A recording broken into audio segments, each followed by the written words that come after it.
Hello दोस्तों, कैसे हैं आप लोग। उम्मीद करते हैं अच्छे होंगे। दोस्तों, इस वीडियो में सामान्य अध्ययन प्रैक्टिस सेट पेपर देखने वाले हैं। यह वीडियो बिहार शिक्षक भर्ती 2024 के लिए अति महत्वपूर्ण रहने वाला है, तो आप लोग लास्ट तक जरूर बने रहिएगा। तो चलिए देखते हैं क्वेश्चन नंबर 31 से। तो चलिए, कहता है कि नेवरा घाटी किस राज्य में स्थित है। तो 31 का राइट आंसर होगा सी ऑप्शन, पश्चिम बंगाल। नेवरा घाटी पश्चिम बंगाल में स्थित है। यह घाटी दार्जिलिंग के कलिम्पोंग में स्थित है। नेवरा घाटी को 1986 ईस्वी में राष्ट्रीय पार्क घोषित किया गया। उत्तराखंड की मुख्य जो घाटियां हैं, यह दून घाटी, जोहार घाटी, फूलों की घाटी, धर्मा घाटी, शोर घाटी एवं नेलांग घाटी। ठीक है। उसके बाद देखिए, पर्वता घाटी, शांगला घाटी, मालना घाटी, कुल्लू घाटी, कांगड़ा घाटी एवं चंबा हिमाचल प्रदेश की महत्वपूर्ण घाटियां हैं। कांगेर घाटी राष्ट्रीय उद्यान छत्तीसगढ़ में है। और चुम्बी एवं यूथांग घाटी सिक्किम में है। ठीक है। जुकू घाटी नागालैंड में स्थित है। अराकू घाटी आंध्र प्रदेश में स्थित है। ठीक है। कंबम घाटी तमिलनाडु में है। शांत घाटी केरल में है। मरखा घाटी, नुब्रा घाटी, सुरू घाटी, जास्कर घाटी, ये घाटियाँ लद्दाख की है। और कश्मीर की घाटी जम्मू कश्मीर संघ शासित प्रदेश में अवस्थित है। क्वेश्चन नंबर 32 कहता है कोलेरू झील कहाँ है। तो 32 का होगा ए ऑप्शन, आंध्र प्रदेश। कोलेरू झील आंध्र प्रदेश राज्य में स्थित है। कोलेरू झील पूर्व तटीय मैदान में कृष्णा एवं गोदावरी नदियों के डेल्टा क्षेत्र में है। कोलेरू झील, चिल्का झील तथा पुलिकट झील में तीनों पूर्व समुद्रीय तटीय क्षेत्रों में स्थित है। चिल्का झील उड़ीसा में स्थित है। यह भारत की सबसे बड़ी लैगून एवं खारे पानी की झील है। पुलिकट झील आंध्र प्रदेश एवं तमिलनाडु की सीमा पर अवस्थित है। तो चलिए देखते हैं नेक्स्ट। देखिए, नेक्स्ट क्वेश्चन शुरू करने से पहले आप लोग जो है एक बार वीडियो को शेयर कर दीजिए। अब 33 है कि नोकरेक निम्न में से किस क्षेत्र की सबसे ऊंची चोटी है। तो 33 का होगा बी ऑप्शन, यानी मेघालय पठार। नोकरेक जो है चोटी, ये जो है मेघालय पठार की सबसे ऊंची चोटी है। ठीक है।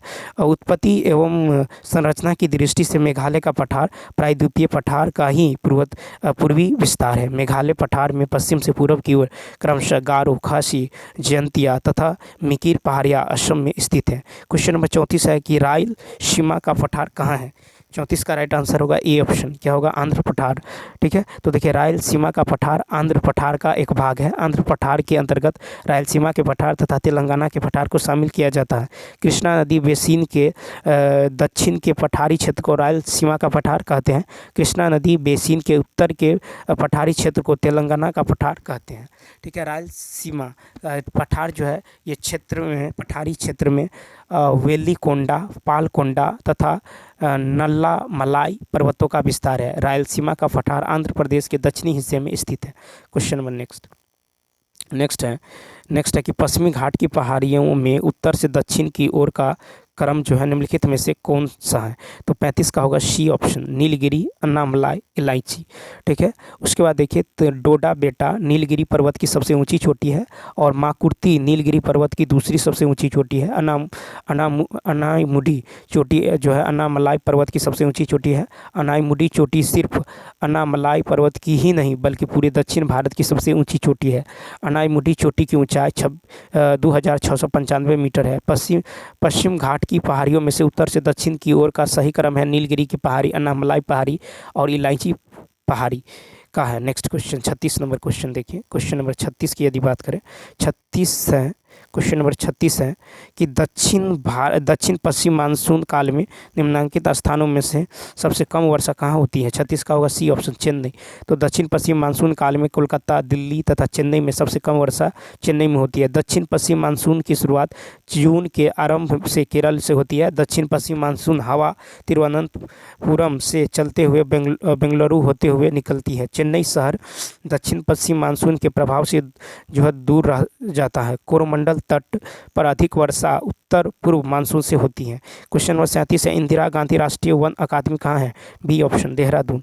इंदिरा गांधी राष्ट्रीय वन अकादमी देहरादून में है। देश में वन एवं पर्यावरण से संबंधित प्रमुख संस्थाएं हैं। इंदिरा गांधी राष्ट्रीय वन अकादमी देहरादून उत्तराखंड में है। भारतीय वानिकी अनुसंधान एवं शिक्षा परिषद देहरादून उत्तराखंड में है। भारतीय वन प्रबंधन संस्थान भोपाल मध्य प्रदेश में है। जीबी पंत हिमालयन पर्यावरण और विकास संस्थान, ये अल्मोड़ा उत्तराखंड में है।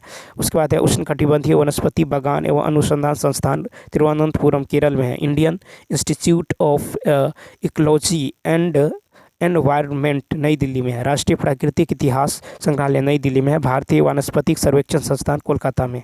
नेक्स्ट क्वेश्चन, कावेरी नदी जल विवाद जो है किन राज्यों या केंद्र शासित प्रदेशों के बीच का है? 38 का होगा सी, कर्नाटक, तमिलनाडु, केरल, पुदुचेरी। कावेरी नदी जल विवाद कर्नाटक, तमिलनाडु, केरल और पुदुचेरी राज्य या केंद्र शासित प्रदेशों के बीच है। अनुच्छेद 262 के अंतर्गत अंतर्राज्यीय नदी विवाद निवारण के लिए जो है अधिकरण बनाने का प्रावधान किया गया है। कावेरी जल विवाद न्यायाधिकरण का गठन केंद्र सरकार अंतर्राष्ट्रीय जल विवाद अधिनियम 1956 की धारा 4 के अंतर्गत किया गया है। कृष्णा नदी जल विवाद से संबंधित राज्य आंध्र प्रदेश, तेलंगाना, कर्नाटक तथा महाराष्ट्र है। पेरियार नदी जल विवाद से संबंधित राज्य तमिलनाडु एवं केरल है। यमुना नदी जल विवाद से हथिनी कुंड परियोजना को लेकर उत्तर प्रदेश, हरियाणा तथा दिल्ली के मध्य है। सतलज यमुना लिंक नहर विवाद जो है पंजाब एवं हरियाणा के मध्य है। नेक्स्ट है, सियाचिन ग्लेशियर निम्नलिखित में से किस पर्वत भाग में है? तो ए ऑप्शन ट्रांस हिमालय, ठीक है। सियाचिन ग्लेशियर ट्रांस हिमालय पर्वत भाग में स्थित है। सियाचिन, बाल्ट्रो, बियाफो जो है हिस्पर आदि हिमनद ट्रांस हिमालय क्षेत्र में स्थित है। ट्रांस हिमालय महान हिमालय यानी बृहद हिमालय से उत्तर में स्थित है। ट्रांस हिमालय का निर्माण जो है हिमालय से पहले हो चुका था। ट्रांस हिमालय के अंतर्गत काराकोरम, लद्दाख, जास्कर, कैलाश आदि पर्वत श्रेणी आती है। ट्रांस हिमालय की सबसे ऊंची चोटी गॉडविन ऑस्टिन केटू है। केटू काराकोरम पर्वत श्रेणी में स्थित चोटी है और काराकोरम पर्वत श्रेणी का विस्तार पश्चिम में पामीर गांठ से पूर्व में कैलाश श्रेणी तक है। काराकोरम पर्वत श्रेणी को उच्च एशिया का रीढ़ यानी हाई एशिया, ठीक है, बैकबोन ऑफ हाई एशिया कहा जाता है। ठीक है। ITSZ इंडस सांगो SUTURE जोन जो है ट्रांस हिमालय एवं बृहद हिमालय के बीच का जोन है जो इन्हें पृथक करता है। क्वेश्चन नंबर 40 देखिए। क्वेश्चन नंबर 40 है कि पुर्तगाल का यात्री वास्को डिगामा कितनी बार भारत आया था? सी ऑप्शन 3 बार। तो पुर्तगाल का यात्री वास्को डिगामा 3 बार भारत आया था। वास्को डिगामा 1498 और 1501 या 1502 तथा 1524 में भारत आया था। ठीक है। तीसरी बार वास्को डिगामा सितंबर 1524 में भारत आया था और दिसंबर 1524 में कोचीन में वास्को डिगामा की मृत्यु हो गई। वास्को डिगामा जुलाई 1497 को लिस्बन में रवाना हुआ था। वास्को डिगामा मई 1498 को भारत के मालाबार तट यानी केरल राज्य में कोझिकोड कालीकट के पास जो है कप्पड़ पहुंचा था। वास्को डिगामा ने के 1498 में कालीकट पहुंचने पर कालीकट के स्थानीय शासक जमोरीन ने उसका स्वागत किया था। 1524 में वास्को डिगामा को वायसराय की उपाधि के साथ भारत में पुर्तगाली गवर्नर नियुक्त किया गया था। भारत में नियुक्त कुछ पुर्तगाली गवर्नरों की वायसराय की उपाधि दी गई थी। भारत में नियुक्त पहला पुर्तगाली गवर्नर फ्रांसिस्को डी अल्मीडा था, उसे वायसराय की उपाधि दी गई थी। भारत में पहला पुर्तगाली गवर्नर एवं वायसराय फ्रांसिस्को डी अल्मीडा 1505 से 1509 था। फ्रांसिस्को डी अल्मीडा के बाद भारत में पुर्तगाली गवर्नर जो है अल्फांसो डी अल्बुकर्क था। ठीक है। भारत में एक अन्य महत्वपूर्ण पुर्तगाली गवर्नर नूनो दी कुन्हा था। नेक्स्ट, बंगाल में द्वैत शासन की अवधि क्या थी? तो सी ऑप्शन 1765 से 1772। बंगाल में द्वैत शासन की अवधि 1765 से 1772 ईस्वी थी। रॉबर्ट क्लाइव द्वारा इलाहाबाद की संधि 12 अगस्त 1765 से मुगल बादशाह शाह आलम द्वितीय से दीवानी प्राप्त कर लेने के बाद बंगाल में जो शासन व्यवस्था शुरू हुई उसे द्वैत शासन के नाम से भी जाना जाता है। बंगाल के द्वैत शासन व्यवस्था में प्रशासनिक दायित्व तो बंगाल के नवाब के हाथों में था, लेकिन राजस्व वसूली का दायित्व ब्रिटिश ईस्ट इंडिया कंपनी के पास था। 1772 में वॉरेन हेस्टिंग्स ने बंगाल के द्वैत शासन को समाप्त कर दिया था। वॉरेन हेस्टिंग्स का शासन संपूर्ण दायित्व अपने हाथों में ले लिया था। ठीक है। उसके बाद चलिए देखते हैं क्वेश्चन नंबर जो है नेक्स्ट है कि निम्नांकित में से किस एक्ट से भारत सचिव पद शुरू किया गया? तो इसका राइट आंसर होगा E option.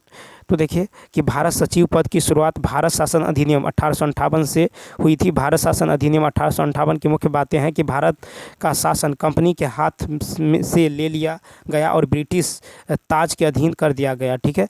Court of directors तथा बोर्ड ऑफ कंट्रोल को समाप्त कर दिया गया तथा उनके समस्त अधिकार जो है भारत सचिव को दे दिया गया। ठीक है, भारत सचिव ब्रिटिश मंत्रिमंडल के सदस्य को बनाया गया। भारत सचिव की सहायता के लिए 15 सदस्यों की एक सभा, ठीक है, भारत परिषद होगी। ठीक है, भारत सचिव भारत परिषद का अध्यक्ष होते हैं। भारत सचिव को भारत मंत्री भी कहा गया। गवर्नर जनरल को भारत में ब्रिटिश क्राउन के प्रतिनिधि के रूप में अधिकृत किया गया, उसे वायसराय कहा गया। नेक्स्ट, निम्नलिखित में से कौन सबसे पहले का है? तो ए ऑप्शन, अगस्त प्रस्ताव। भारत में स्वतंत्रता आंदोलन की इन घटनाओं में अगस्त प्रस्ताव सबसे पहले का। अगस्त प्रस्ताव जो है वर्ष 1940 में लाया गया था। ठीक है, उसके बाद देखिए अगस्त प्रस्ताव 1940 में लाया गया था और क्रिप्स प्रस्ताव जो है 1942 में लाया गया था। वेवेल योजना वर्ष 1945 में लाया गया था। वर्ष 1939 में प्रांतों में कांग्रेस मंत्रिमंडल द्वारा त्यागपत्र दे दिया गया। कांग्रेस मंत्रिमंडल के त्यागपत्र से उत्पन्न संवैधानिक संकट को दूर करने तथा युद्ध में भारत का सहयोग करने के उद्देश्य से ब्रिटिश सरकार ने तत्कालीन वायसराय लिथगो के माध्यम से 8 अगस्त 1940 ईस्वी को एक प्रस्ताव प्रस्तुत किया, जिसे अगस्त प्रस्ताव के नाम से जाना जाता है। अगस्त प्रस्ताव की घोषणा के बाद ब्रिटिश प्रधानमंत्री विंस्टन चर्चिल ने मार्च 1942 में जो है स्टैफोर्ड क्रिप्स को भारतीय नेताओं से वार्ता के लिए भारत भेजा था। स्टैफोर्ड क्रिप्स के द्वारा प्रस्तुत प्रस्ताव को क्रिप्स प्रस्ताव के नाम से जाना जाता है। 1943 में लॉर्ड वेवेल जो वायसराय बनकर भारत आया। लॉर्ड वेवेल ने भारत में संवैधानिक गतिरोध को दूर करने के लिए जून 1945 में एक योजना प्रस्तुत किया, जिसे वेवेल योजना के नाम से जाना जाता है। ठीक है, उसके बाद देखिए नेक्स्ट क्वेश्चन। नेक्स्ट है कि वर्ष 1857 में भारत में किस विश्वविद्यालय की स्थापना की गई थी? D option. तो देखिए कि 1857 में भारत में 3 विश्वविद्यालय कलकत्ता, बॉम्बे एवं मद्रास अस्तित्व में आए। ठीक है, उसके बाद देखिए कि भारत में एक शिक्षा व्यवस्था के लिए 1854 ईस्वी में चार्ल्स वुड की सिफारिश जो है चार्ल्स वुड डिस्पैच की सिफारिशों में एक यह सिफारिश था कि लंदन विश्वविद्यालय के मॉडल पर विश्वविद्यालय स्थापित किए जाए। वुड की सिफारिश के अनुरूप 1857 में कलकत्ता, बॉम्बे एवं मद्रास विश्वविद्यालय स्थापित किए गए। नेक्स्ट है कि गद्दार पार्टी से संबंधित सही तथ्य का चयन करें। डी ऑप्शन, क्या होगा? D option. तो देखिए कि गद्दार पार्टी के संस्थापक लाला हरदयाल थे। लाला हरदयाल ने क्रांतिकारी संगठन गद्दार पार्टी की स्थापना 1 नवंबर 1913 को संयुक्त राज्य अमेरिका के सैन फ्रांसिस्को नगर में किया था। लाला हरदयाल का द्वारा गद्दार पार्टी की स्थापना करने में रामचंद्र बरकतुल्ला, सोहन सिंह भाखना आदि प्रमुख सहयोगी थे। गदर पार्टी द्वारा गदर नामक का साप्ताहिक पत्रिका कई भाषाओं में प्रकाशित हुआ, जो काफ़ी चर्चित रहा था। क्वेश्चन नंबर 46 देखिए। क्वेश्चन नंबर 46 की यदि बात करें, क्वेश्चन नंबर 46 है कि भारत सेवक मंडल का स्थापना किसके द्वारा किया गया था? तो 46 का राइट आंसर होगा बी, गोपाल कृष्ण गोखले। तो भारत सेवक मंडल की स्थापना यानी सर्वेंट्स ऑफ इंडिया सोसाइटी की स्थापना गोपाल कृष्ण गोखले द्वारा किया गया था। भारत सेवक मंडल यानी सर्वेंट्स ऑफ इंडिया सोसाइटी का स्थापना वर्ष 1905 में गोपाल कृष्ण गोखले ने सेवक मंडल का गठन भारतीय यानी राष्ट्रीय आंदोलन का प्रचारक तैयार करने के उद्देश्य से किया गया। ठीक है, इस मंडल ने श्री निवास शास्त्री जी के, देवधर NM जोशी, पंडित हृदयनाथ कुंजरू जैसे महान राष्ट्रवादी समाज सेवक जो है देश को प्रदान किया। ठीक है, नेक्स्ट क्वेश्चन देखिए। क्वेश्चन नंबर 47 है कि शिक्षा के क्षेत्र के लिए राधा कृष्ण आयोग का गठन किस वर्ष किया गया था? ए ऑप्शन, जो 1948। तो 1948 में विश्वविद्यालय शिक्षा पर रिपोर्ट देने के लिए भारत सरकार ने डॉक्टर राधा कृष्ण की अध्यक्षता में एक आयोग गठित किया। राधाकृष्णन आयोग ने अपनी रिपोर्ट अगस्त 1949 में सौंपी। राधाकृष्णन आयोग में 10 सदस्य थे। इस आयोग की अनेक सिफारिशों में एक महत्वपूर्ण सिफारिश थी, विश्वविद्यालय अनुदान आयोग का गठन किया जाना चाहिए। ठीक है, विश्वविद्यालय अनुदान आयोग UGC का उद्घाटन 28 दिसंबर 1953 को तत्कालीन शिक्षा मंत्री मौलाना अबुल कलाम आज़ाद ने किया था। नवंबर 1956 में संसद से एक अधिनियम पारित करके UGC का स्थापना किया गया। ठीक है, नेक्स्ट क्वेश्चन देखिए। 48 है कि 6 से 14 वर्ष आयु के वर्ग को निःशुल्क एवं अनिवार्य शिक्षा का जो है मूल अधिकार किस संविधान संशोधन अधिनियम से प्रदान किया गया?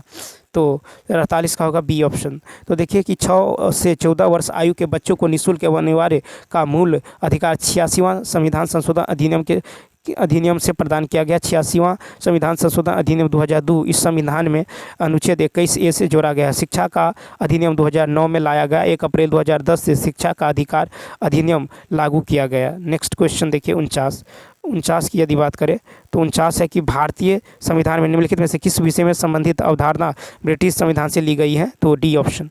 ठीक है, तो देखिए कि एकल नागरिकता, विधि का शासन, विधि के समक्ष समता इत्यादि विषयों की अवधारणा भारतीय संविधान में ब्रिटिश संविधान से ली गई है। ब्रिटिश संविधान से भारतीय संविधान में इन बातों का उल्लेख किया गया है कि संसदीय शासन प्रणाली, एकल नागरिकता, विधि शासन, विधि में समक्ष समता, विधायी प्रक्रिया, विधायिका के सदस्यों के विशेषाधिकार, द्विसदनीय सांसद आदि हैं। 50 स्वतंत्रता पूर्व भारतीय राष्ट्रीय कांग्रेस ने किस राष्ट्रीय नियोजन समिति का गठन किया, तो बी ऑप्शन 1938। तो देखिए स्वतंत्रता पूर्व भारतीय राष्ट्रीय कांग्रेस ने 1938 ईस्वी में राष्ट्रीय नियोजन समिति का गठन किया था। भारत में नियोजन की आवश्यकता और संभावना पर विचार करने के लिए भारतीय राष्ट्रीय नियोजन समिति का गठन किया गया। भारत में नियोजन की आवश्यकता जो है संदर्भ में एक पुस्तक जो है planned economy for India, sir M Visvesvaraya द्वारा लिखी गई है। यह पुस्तक 1934 में प्रकाशित हुआ है। 1944 में भारत के विकास के लिए बॉम्बे के 8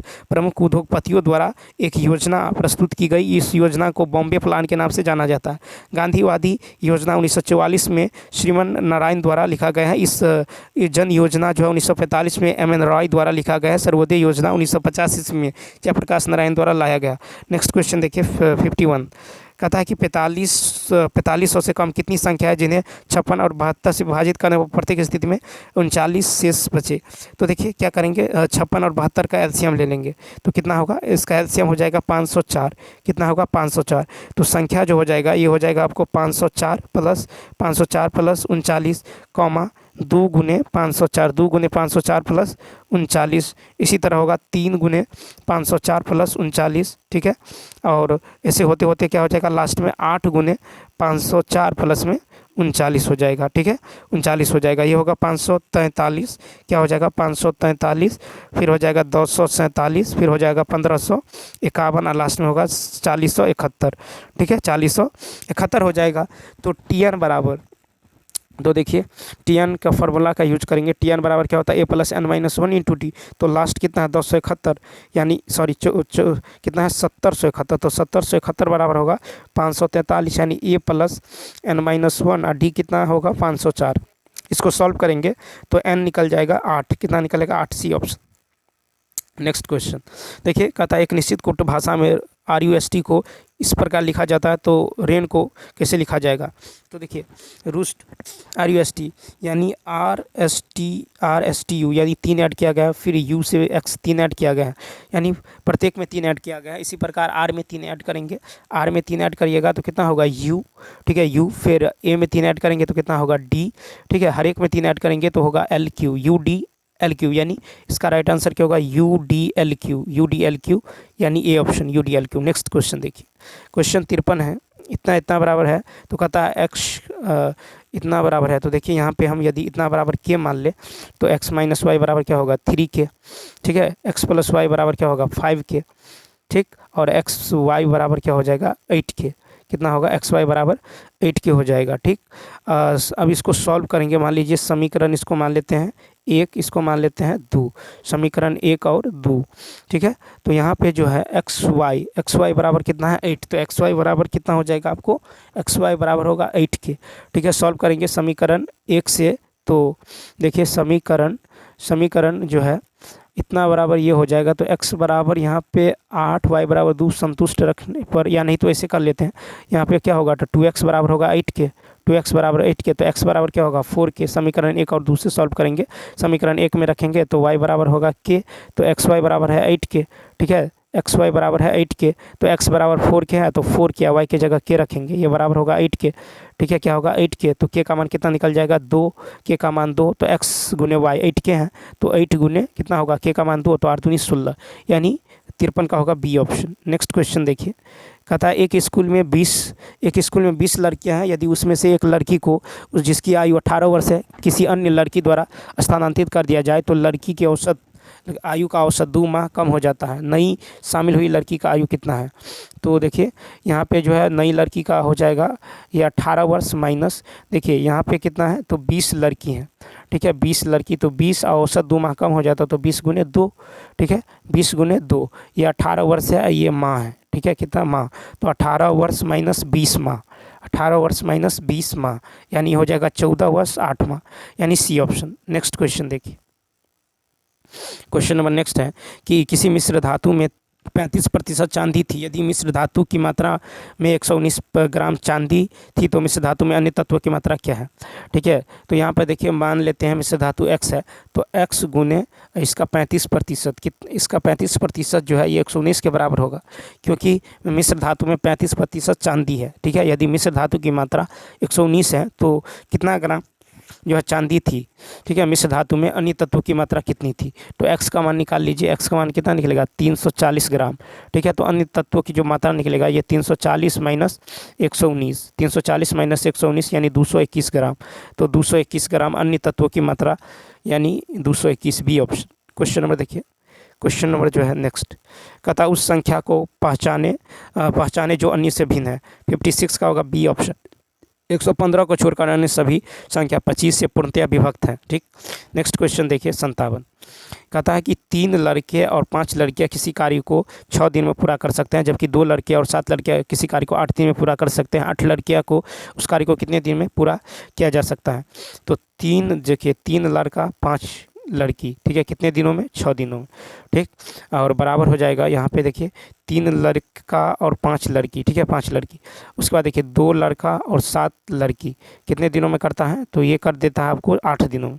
ठीक है, इसको सॉल्व करेंगे तो यहाँ से जो है बी यानी लड़का और लड़की का एफिशिएंसी निकल जाएगा 13/1, 13:1। ठीक है, कितना? 13:1। तक कुल कार्य कितना होगा? तो देखिए कुल कार्य होगा यहाँ पे 3 गुने 13, 3 गुने 13, 3 गुने 13 और जोड़ कितना होगा? तो जोड़ हो जाएगा 5 गुने 1, क्योंकि लड़की का एफिशिएंसी 1 है तो 5 गुने 1, ठीक है, और गुने कितना है? 6। ठीक है, तो कुल कार्य हो जाएगा 46 गुने 6, 264, यानी 264 कुल कार्य हो गया। ठीक, 264। यहाँ पे कहता है कि 8 लड़कियाँ, तो 8 है, इसका एफिशिएंसी 1 है, तो बट को सॉल्व करेंगे तो ये आ जाएगा 33 दिन।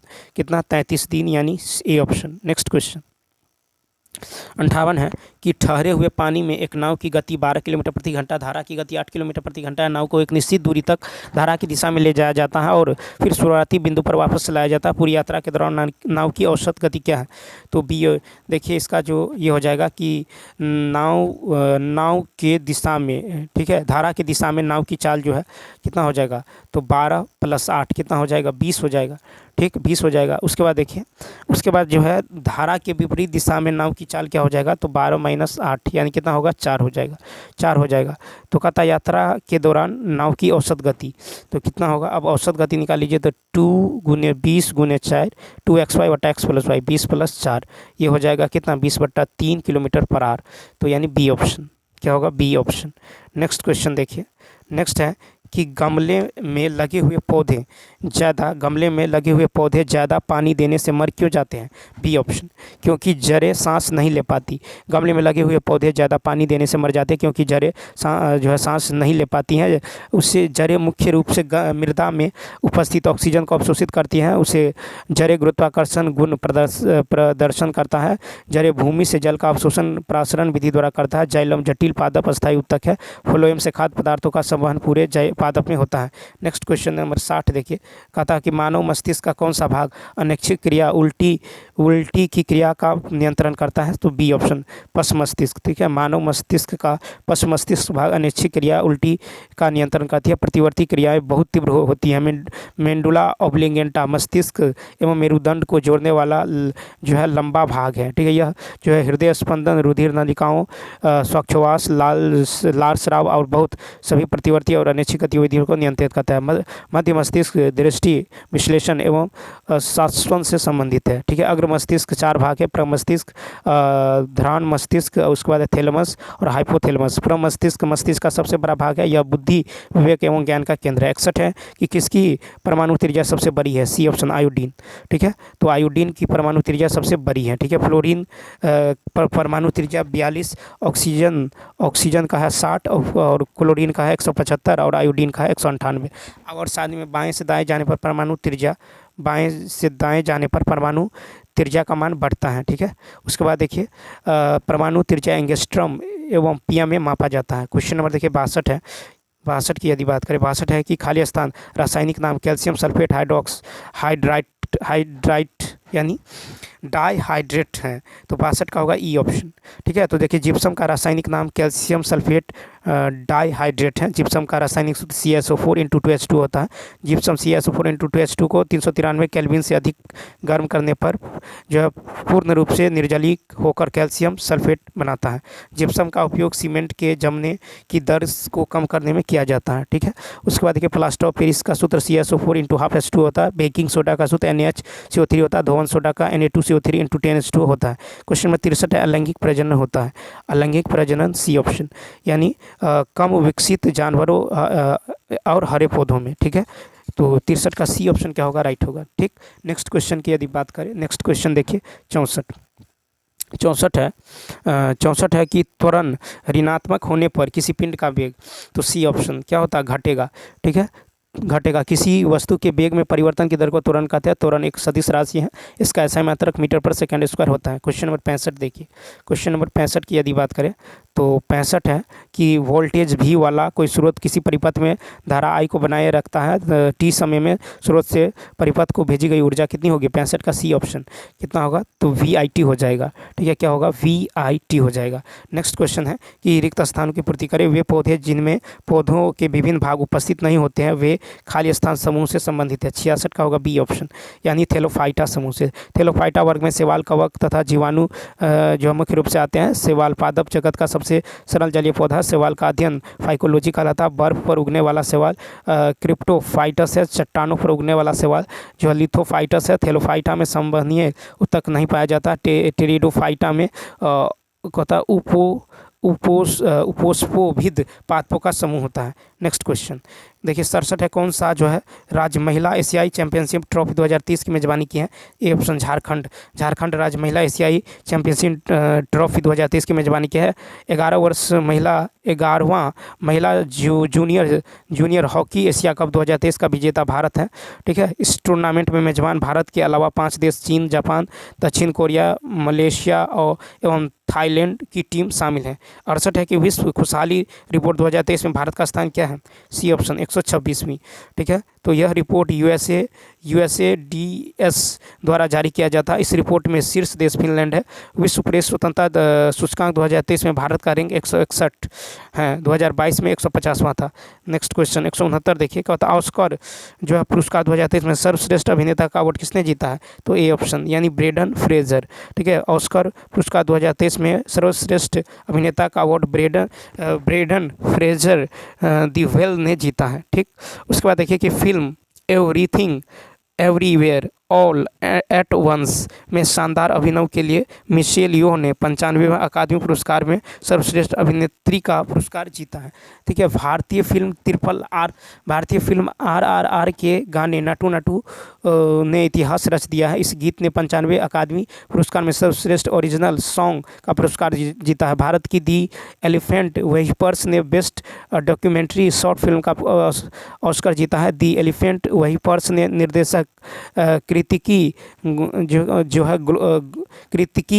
गोसलावश ने जीता है। अकादमी पुरस्कार या ऑस्कर पुरस्कार का आयोजन पहली बार 1929 में किया गया। 70 है कि भारत का 42वां यूनेस्को विश्व धरोहर स्थल कौन सा बना है, तो सी ऑप्शन होयसल मंदिर कर्नाटक। तो भारत का 42वां यूनेस्को विश्व धरोहर स्थल होयसल मंदिर कर्नाटक। शांति निकेतन पश्चिम बंगाल में भारत का 41वां यूनेस्को विश्व धरोहर स्थल बना है।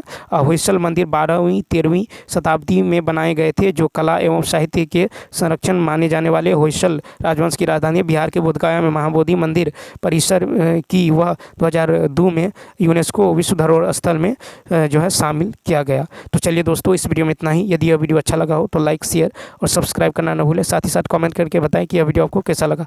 तो चलिए मिलते हैं नेक्स्ट वीडियो में। Thanks for watching.